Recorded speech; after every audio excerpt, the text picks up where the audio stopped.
Gusto nyo kayo kayaman ngayon? Hindi ako mayaman. Akala nyo lang, mukha lang ako mayaman or sa tingin nyo may pero hindi ako mayaman. I came from bankruptcy last year. Really? Yeah, September, as in talagang zero. I have so many liabilities. So ito pa lang yung time na medyo Paano ka nakabawi? Ano yung ginawa mo? talagang sugal lang, lakasan ng loob. Yan, kumbaga talagang nilaksan lang natin yung loob sa mga bagay-bagay na nagkaroon naman ng magandang results. So yun lang talaga. Tsaka syempre hindi ako sumuko sa mga... Bago ba yun, may time ba na parang susuko ka na dapat? Siguro yung pagsuko hindi ko naisip eh. So lagi ko lang inisip ano yung new way para makabangon, bagong mga gagawin para makabangon doon sa mga kung saan man ako nalugmok noong last year.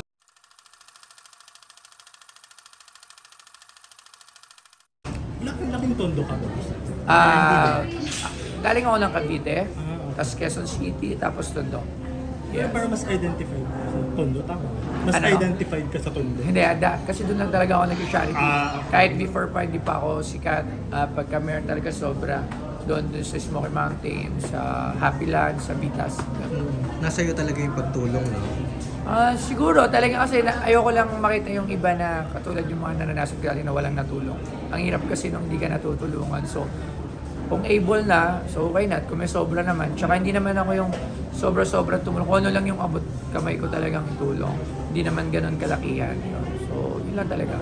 Ano yung most expensive na na-purchase mo para, or nabili mo para sa sarili?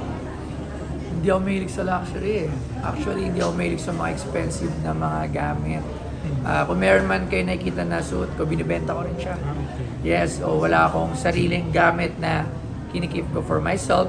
Aside from the mga nabili ko sa Pawn Stars na mga hindi ko binibenta kasi kailangan siya ng museum. Pero yung mga material things like sasakyan, jewelry, lahat yan, it's all for sale. Parang I'm a walking model of my own selling product. So, wala pa kasi ako sa kakayahan na mag-ipon ng mga mamahaling gamit as of now. So, pero darating naman din siguro tayo doon. Your wife and yung anak mo, comfortable din ba sila sa popularity or kapag yung lumalapit sa'yo? Yun na medyo nahihirapan, hindi na makapag-mold din ng dire-diretso. Pero yun nga, kasi nga utang namin sa public kung ano yung meron ako. So every time nalalabas ako, okay lang na magpa-picture, okay lang lahat. Kasi ulitin ko, wala naman ako dito kung wala sila. So pag ayoko nang magpa-picture, kunyari I'm not in the mood or pagod ako, hindi na lang ako nalabas ng bahay. That's the best way para sa mga ganun. Kasi di ba uso yan ngayon eh. Sabihin ka ng suplado, sabihin ka nagbago na yung nagbago ka na. So yun na lang yung pinaka the best way. Pagka you're not in good mood, pagod ka, stay at home. Pero pag lalabas ka, kailangan tanggapin mo na nandyan sila kasi kaya ka nandyan din dahil sa kanila. So wag mo pagkaitan sila nung konting picture at konting mga kung ano man yung request nila. Nakakatanggap ka ng mga negative feedback din, no?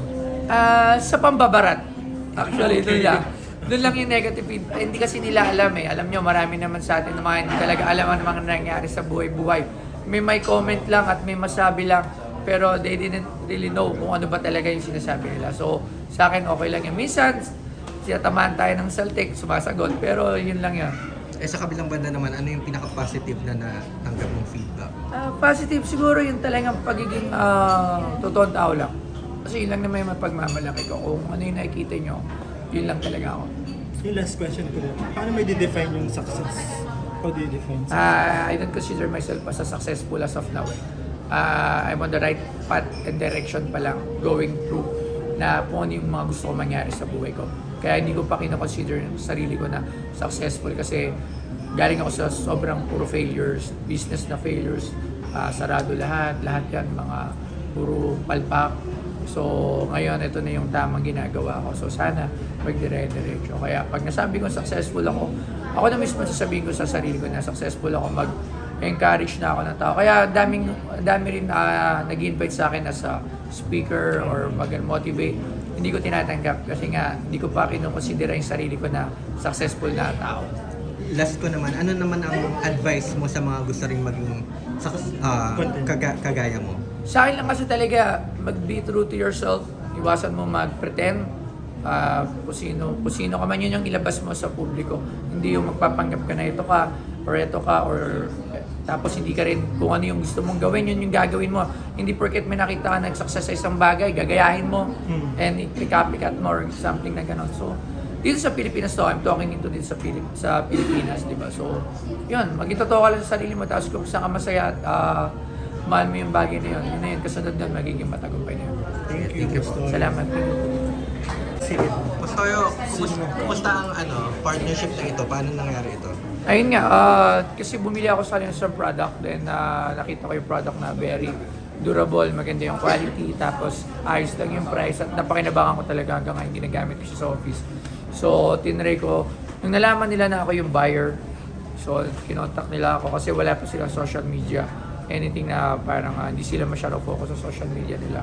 Kasi marami na sikat na sila kahit wala social media. So pumasok ako, so doon pumasok yung partnership namin. Kumusta ang feeling na sunod-sunod yung mga partnership mo sa iba't ibang...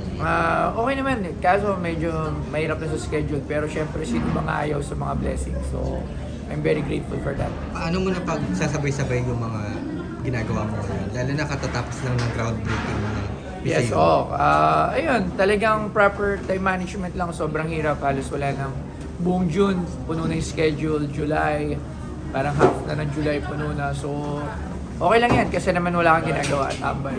Kumusta yung groundbreaking? Ano yung mga aasahan natin moving forward? So, yung groundbreaking, kakatapos lang, November, sabi nung ni Miss Glenda, kasi siya yung builder ko. By November, tapos na yun.